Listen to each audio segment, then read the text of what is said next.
Welcome and thank you for joining us for this forum of the Lakewood Informer and the Lakewood mayoral race. The Lakewood Informer is a site for resident-generated news focused on Lakewood's issues. We have not endorsed any candidate, have accepted no donations, nor have we made any contributions to any candidate. We merely want to help the flow of information for everybody. We are joined tonight by Lakewood mayoral candidates, Cathy Kentner and Don Burkhart. Thank you. Candidate Wendi Strom was also invited. Thank you, Don and Cathy, for being supportive of resident initiatives like this and getting information out in alternative formats. For the format tonight, I have a few questions. We'll alternate who answers first. I'm not watching the time. Aim for 2 minutes, more than 10 minutes, and we'll get through it. I have a few questions of my own, and residents have also submitted questions. Please feel free to correct any implicit bias or misunderstandings, ask for clarifications, give us your views and opinions. That's what we're here for. Let's start with opening comments. 3 minutes each. Cathy, can I ask you to go first? Absolutely. Thank you, Karen. And thank you, everybody who's watching this. Everybody who's watching this has taken your time when so many people these days are struggling to just put food on the table for their families. You've taken the time, your valuable time, to watch this forum and be informed and be an active, involved citizen of Lakewood. And this makes me truly hopeful for our future, and that our future can bring a day and have leadership that puts you first. I'm not sure how many of you watching this have spoken before Lakewood City Council, to the City Lakewood Council. I remember my first time. About 200 of my neighbors and I overfilled council chambers asking City Council to please not rezone a piece of property next to our homes. One lawyer, hired by an out-of-state landowner across the street from us, said, please rezone this, and the City Council voted with that one and against all of its constituents. I was shocked. I'm a public school teacher. This isn't how we teach kids. Our local government, or any government, is supposed to represent their constituents. That was 14 years ago. Since then, Lakewood has added a hospital and light rail. We've had a worldwide pandemic that's changed our lives for years. But you know what hasn't changed? People still approach the Lakewood City Council asking for help, asking for help with their quality of life issues, and they are still being ignored and patronized. This is not the leadership that Lakewood deserves. And I understand firsthand this frustration of not being heard. And this is what drives me. This is my motivation, my desire to represent you, the people of Lakewood. As an unaffiliated, independent thinker, I'm able to bring the best of both parties while leaving behind this partisan politics that only serve to divide us and only benefit the moneyed elite. My name is Cathy Kentner, and as your mayor, I will create leadership where all voices are heard and respected. Together, we can make this a reality. Thank you for listening. Thank you very much. Don. Thank you. I'm Don Burkhart, and I have not been in politics. I've been a businessman, I've been a pastor, and in every case, I've been a very successful leader. I've led thousands of people. I've negotiated amazing deals. I've mediated all kinds of issues that people have come against. And if there were ever an emergency or crisis for Lakewood, I most definitely would be the one you would want to lean on and know that I'd help us get through it. I want to serve the people of Lakewood, and I believe that many of our freedoms have been stolen and are being stolen by the current administration. And they've done things to Lakewood that I do not enjoy. I've been here 34 years. I love Lakewood. I want to support Lakewood. I want to support you. And many of the people I've talked to, they've given me a number of things that they're concerned about. And I want to be the person that listens to the people of Lakewood and goes and fights for the people of Lakewood. Thank you. Thank you.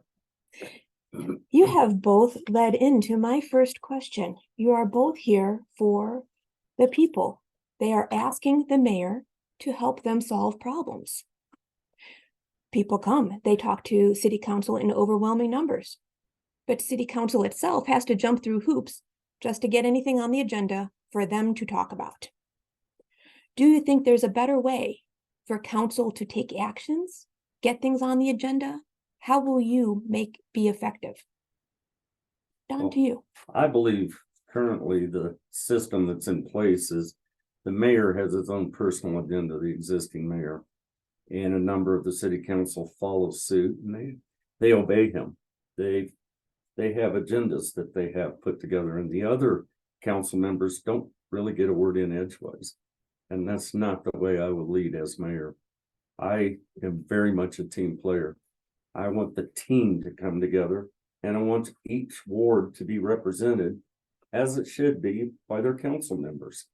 I'm a nonpartisan person when it comes to that. And I want fairness for all people in Lakewood. I want the people to be heard. And I don't believe a lot of their issues are being heard because I believe there's an agenda that's being pushed forward.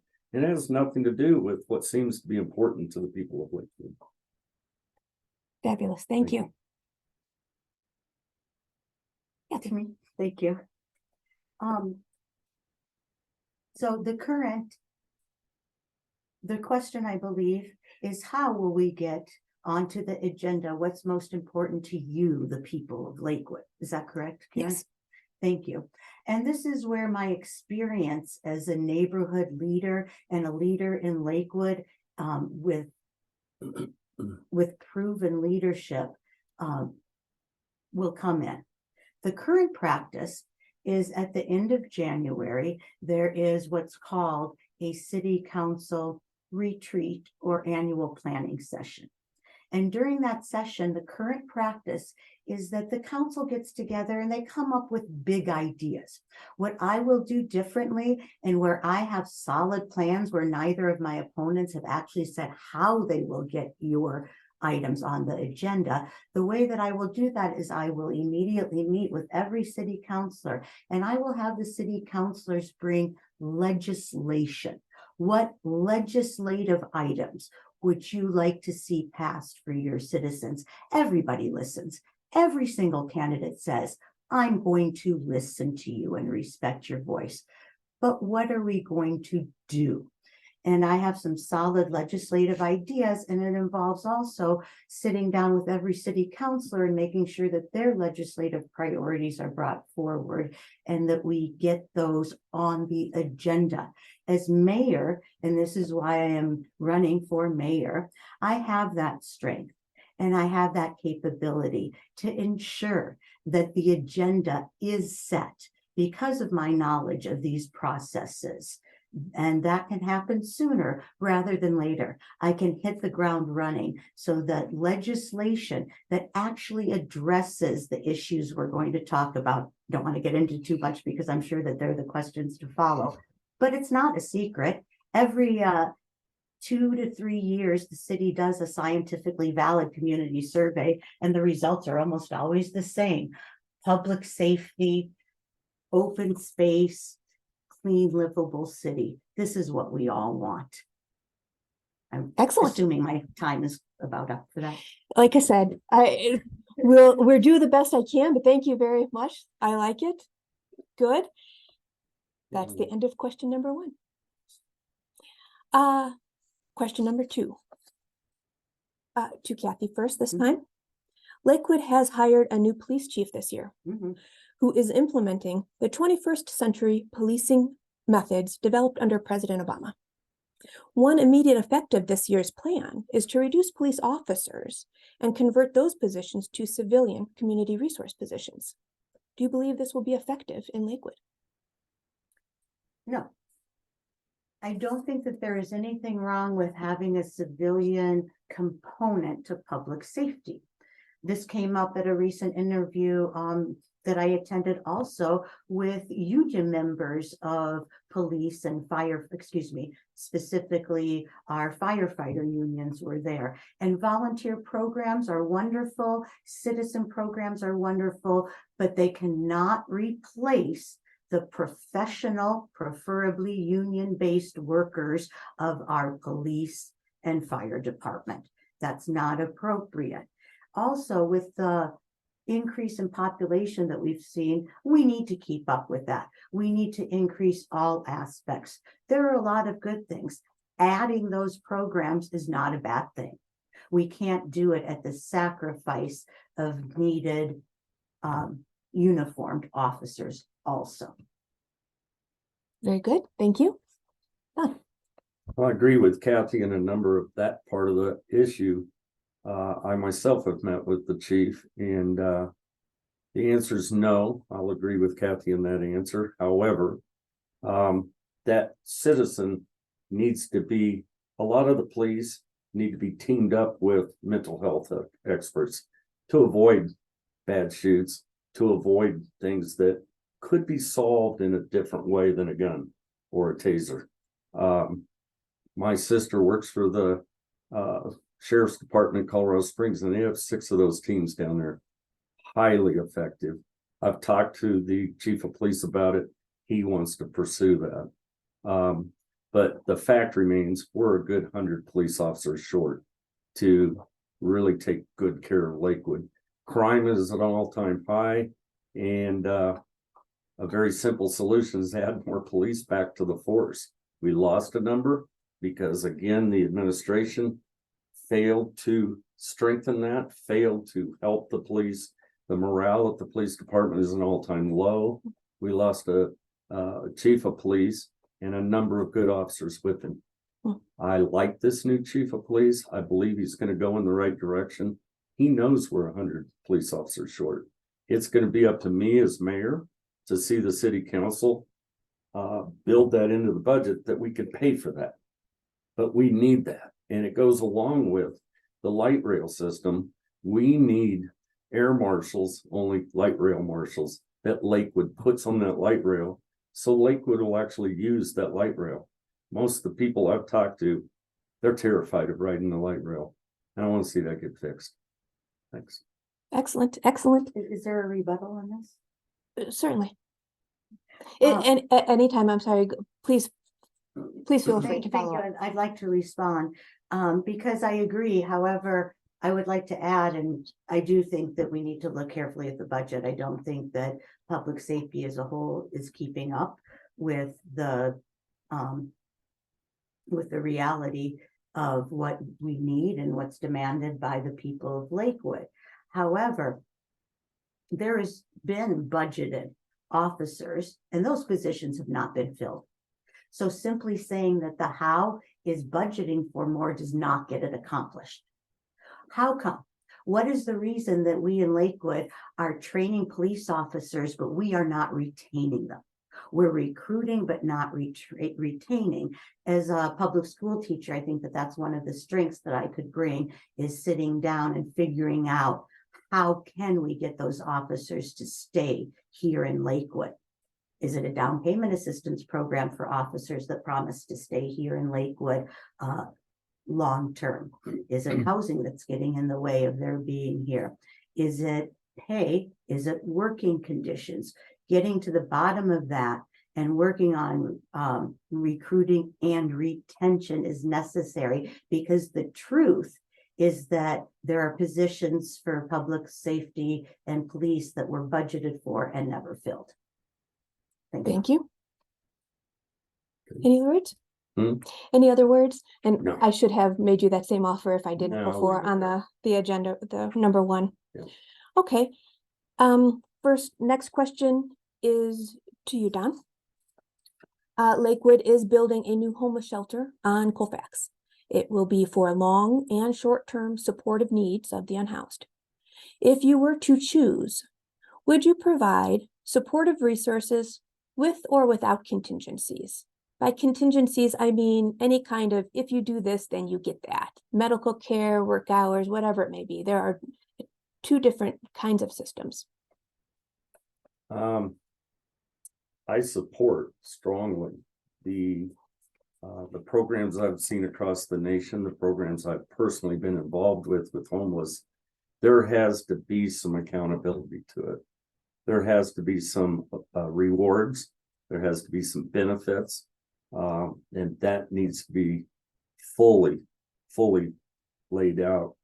I know one program where 5 days a week have to show up at church. And that's pretty radical, but it's like boot camp.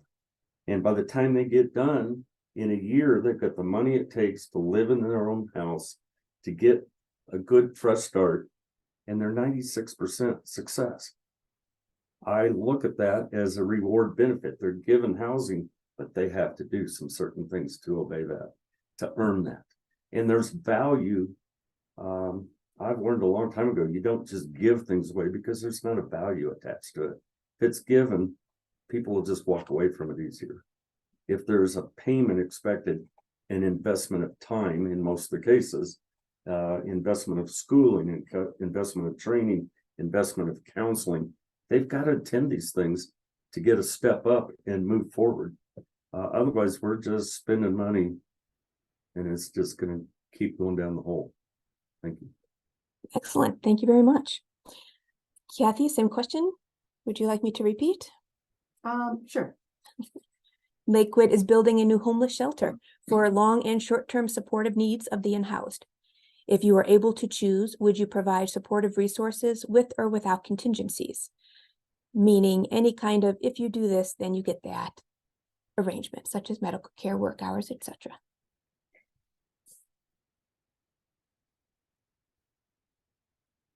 So when we are talking about the issue of homelessness and our unhoused population, it has to be everything. We can't just giving that.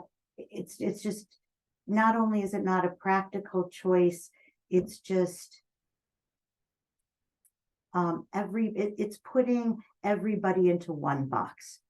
And I think when it comes to looking at our unhoused population, number one, we're talking about people. And we're talking about people where we're already giving a lot to these people. Whether they're asking for it or not, the unhoused population in Lakewood often causes a public health hazard. It's a public health issue, number one, for the people who are unhoused, and often for the people around them. Very recently at City Council, a young family off of Colfax came wanting help because they want their toddler to be able to play safely in their yard without fear of finding needles. But the reality of, and that's something the city can do something about. We can ensure, we could put more resources into clean streets and cleaning that. That is not the same as people. Law has made it very clear that shelter space is absolutely necessary. We cannot do any street sweeps of homeless camps unless we can offer beds to people. So that is a great place to start. And then we need to look at the communities that have been successful, because there are several that have, and we should model programs after those successes. They include some church-based programs, but that's a very small portion of the help. And as a mayor of a municipality, my job is to make sure that I encourage those, but that I have the city provide actual services and actually deal with the issue. Thank you. Very good. Thank you. Excellent. Okay, for the next question, I'm going to provide a graphic. I know I am not a professional moderator. I go where they won't go. If I can find it. One moment, please. I knew I put my reading glasses here for a reason. Okay. I'm just generally looking at this map that was presented by the Lakewood Sustainability Department. This is showing a new benchmarking proposal.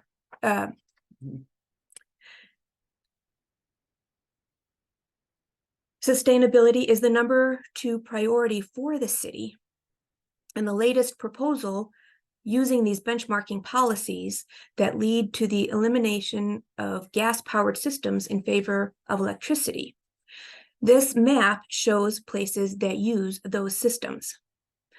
The goal is to cut down on greenhouse emissions, but according to the graphic, the proposed standards are to the left of Boulder and California. They are in place for the state of Colorado. Are we on the right track? Are we doing everything we need to do to fight the problem? Or are we moving too fast? One moment before you answer, please let me stop my share and get you back on camera. This question was for Cathy first.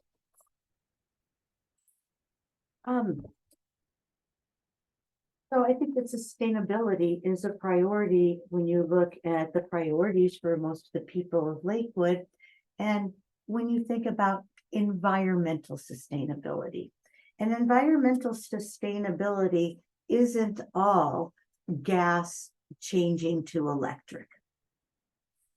The benchmarking is simply taking account of what we have now. And what actually happens with that benchmarking, we'll see. I'm not that, I don't know. I just don't see a whole lot happening with that benchmarking. What I do see is what we all agree on in Lakewood is environmental sustainability. I consider myself an environmentalist. When we all agree that we should have clean air and clean water and lots of parks and open space and green spaces. And our tree canopy is part of sustainability and part of this also. We can't keep cutting down our trees, and there are solid legislative solutions for that. We have a law in tree replacement based on the caliper of the tree. We could look at making that more strict. We could look at actually one of the things that I have been promoting for years is that we require developers to provide their parks and open space. Currently, they're being able to buy out of donating parks and open space with new development. These large apartment buildings, for example, the one that many people have been talking about at 777 South Yarrow Street near Belmar Park, the formula for that project should have required 3.5 acres of parkland to be donated. Instead, the developer is being allowed to buy out of that requirement for $258,000 an acre, leaving us with more concrete, fewer trees, and a development that is inappropriate for the area. These are the types of, so that ordinance could be changed so that when the formula comes up to at least 1/2 acre of parkland, that land has to be donated. These are the types of solid solutions and knowledge of our city code that I bring to the table. Thank you. Thank you very much. Do you think- Sustainability brings up a lot of things to all of the voters out there, and everybody's got a little different interpretation of what sustainability means. And sustainability for me, we need to protect the water and the air and the things that we love about Lakewood, but I don't want to do it at the cost of losing freedoms, creating mandates that require us to do certain things. I live in America, and it's a land of the free. It's not a land of, I'm in bondage and I'm going to mandate an electric lawnmower for every house in Lakewood or in Colorado.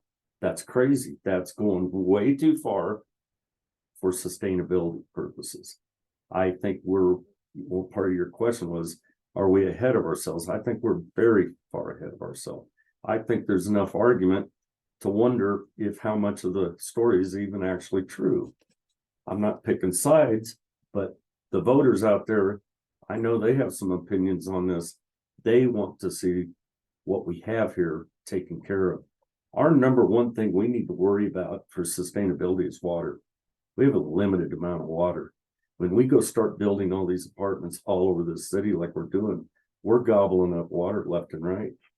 And we're under attack down at Bear Creek Lake, where they want to increase the size of that lake, ship all that water out of Colorado, not just out of Lakewood, out of Colorado, and cause us to lose a lake, but cause us to lose a park.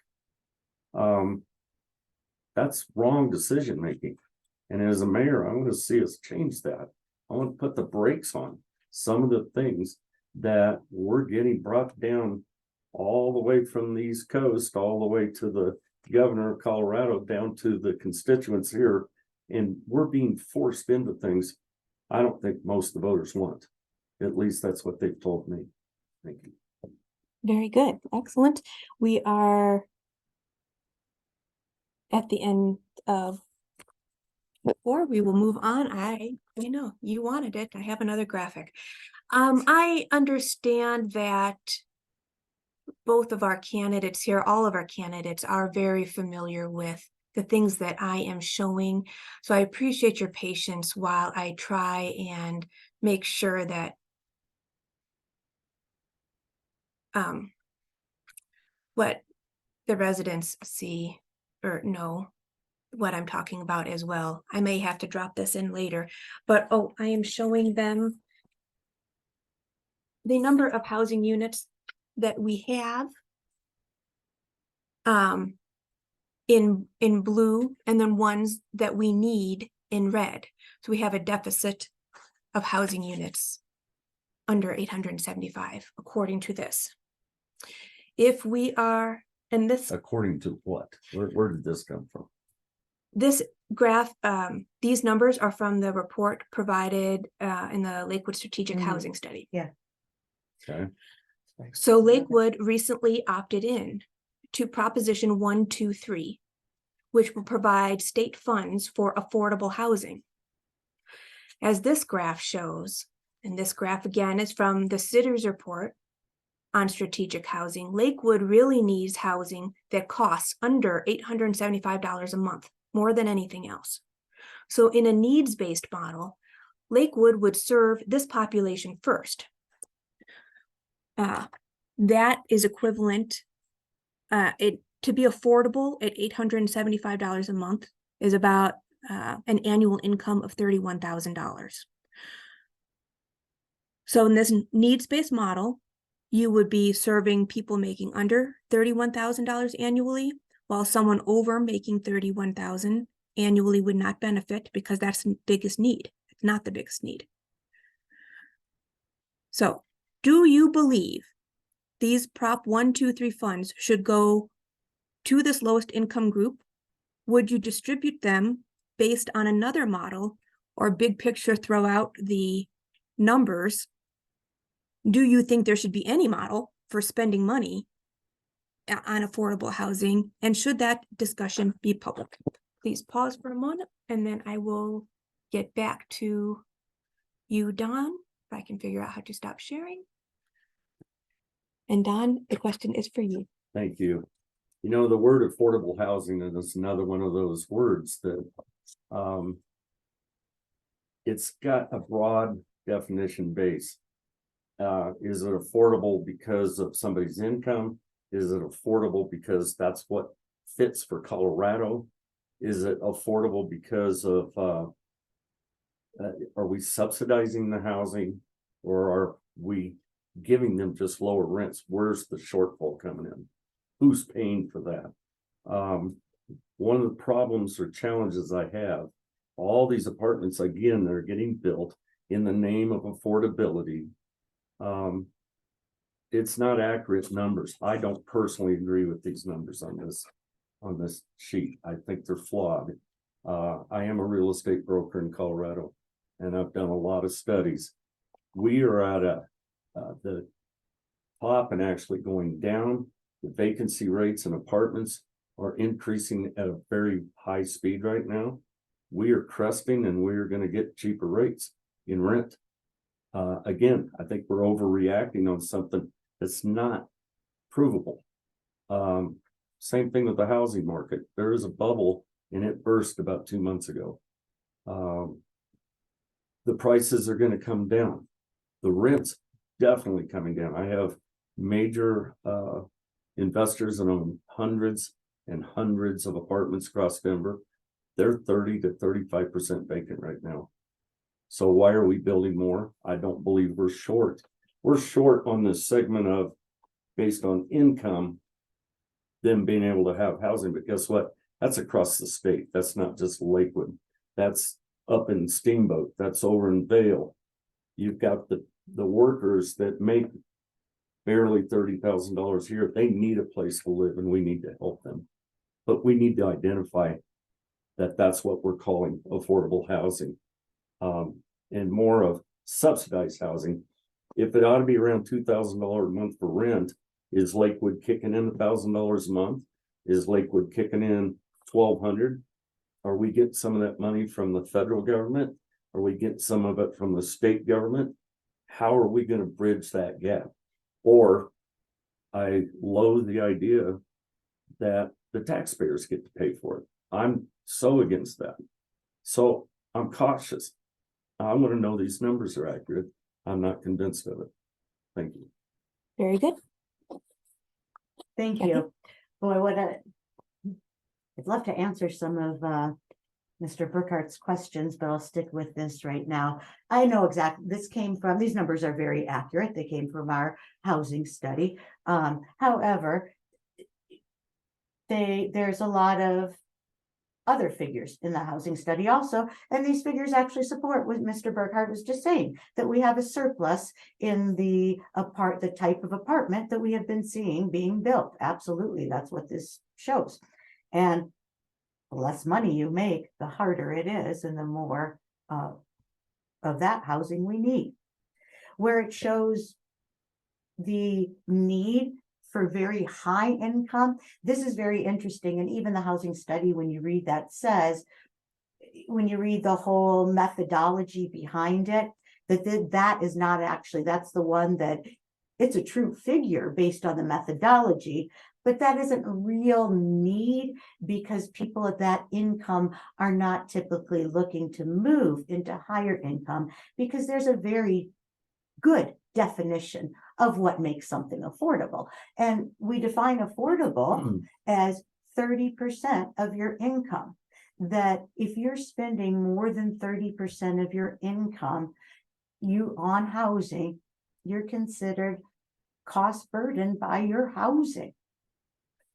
Well, that means that this affordability issue, it's a double-edged, it's an equation. It's not only what your rent or mortgage costs, but also how much you make. So in addition to working on the housing supply of it, we also need to be really proactive in our economic development and providing good paying primary jobs that go beyond convenience store jobs and fast food jobs that we keep providing for our community members. So that's one part of the affordability scale. And when it comes to the money for 123, you know, Karen, I am still a little bit confused as to which our city chose. The DOLA, it doesn't sound like Mr. Burkhart might have read it, but DOLA had many different ways that you in the state had many different ways that you could come up with your affordable housing stock to begin with and define it. And it wasn't just the income, the subsidized housing. And I was unable to figure out which Lakewood ended up choosing. However, Lakewood did decide to put most of the money from 123 into land banking. And while there are some good things about land banking, and I don't totally oppose land banking proposals, then you end up with a bunch of land and no affordable housing. And the purpose of 123 and the money is to provide affordable housing. So how do I think we should do that? Well, in addition to this graph that Karen showed us, there are other graphs that in that same study that show what the real need is. And it's one of the reasons we're closing 5 elementary schools in Lakewood. We keep scraping the single family homes that families with children want and replacing them with high density, expensive apartment buildings. And if you can afford $3,000 a month and you have kids, you're probably going to want a little house instead. So we could offer, instead, we could use that money for down payment assistance programs. We could use that money and redirect our Lakewood Housing Authority. A lot of, Mr. Burkhart, a lot of your questions could be answered through the Lakewood Housing Authority, which does business as the Metro West Housing. And one of the things that I would be proposing with my fellow counselors will be that the city council takes a hold of that, and like so many other communities do, put our affordable housing money also into ownership and single family opportunities. Thank you. Thank you. Okay, thank you very much. My last question, and we'll take a short break, is ultimately the city manager is in charge of all of these decisions.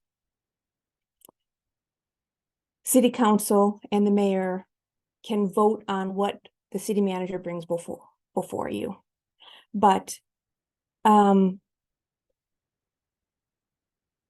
city manager is the one running City of Lakewood. Resident satisfaction is going down. City manager has got a bonus. How will you enforce accountability in the city manager's role? And I think that was you first. Thank you I for started this right. question, and very knowledgeable into the workings of the city of Lakewood and what's really happening. And I think this goes back to one of the first questions where I talked about agenda setting and that has to be necessary. And as mayor, it is the city manager, but it is also the mayor currently. There used to be a practice of a 4 o'clock meeting talking about being held behind closed doors. Pretty close to here, a neighbor Hood was able to get that out into the open. Unfortunately, what's happened is, as Karen has mentioned, we now have everything being set behind closed doors by the city manager. That's right there on my first 100-day plan, and what I will bring and what I've already talked about bringing with the legislative priorities is that we set the dates for those to get on the agenda right away. That is a culture change, and it's a necessary one, but it is not the city manager is in charge of all of the staff and hires all of the department heads. The city council hires the city manager, and the city council, with my leadership, I believe will be excited and happy to take an active role in agenda setting. Thank you very much. Thank you. You know, one of the things I was a little disturbed as I've done my homework is there's a culture and where people that work for the city of Lakewood are in fear of their job for a couple reasons. When a new mayor steps in, they think they're all going to lose their jobs.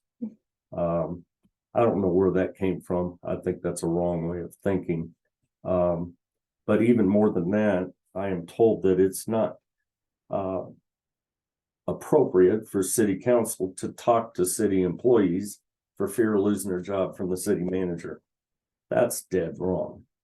There needs to be relationships built. There needs to be, I'm not talking about giving them the chance to do an end around on leadership. I'm talking about city council in Ward 2 has an issue with this. They should be able to go talk to somebody and get something accomplished and not be in fear of losing their jobs.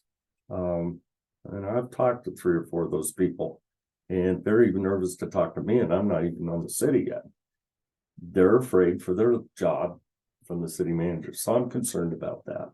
On a national average, I look at what we pay some of our key people across the city, and I think we're above average, extraordinarily high in some places. Don't know if it's warranted or not. You need to get to know the people on a more personal basis and see how that works. But I know the constituents out there are very worried about it. If they're worried about it, then I am. I'm going to research it. The voters out there, they deserve to know what's being done with their money and how it's being used. And it's a small issue, but it's a big issue. As a contractor over the years, I look at some of our city buildings and I see dilapidated issues, roofing that's not right, and HVAC systems that are out of date. And do we have money set aside to replace that? I'm being told by some, no. Now, I have not taken the time to look at the budget and see and verify that. But I'm concerned about that. Same thing with our vehicles. Are we prepared for what's to come?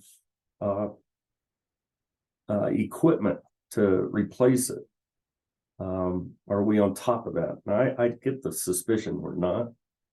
But I don't know that that's something that will be one of my top priorities right away, because I want to know that in 6 months from now, we don't have to spend $300,000 on the police department's building, for an example. I'm not saying that's the building we need to work on.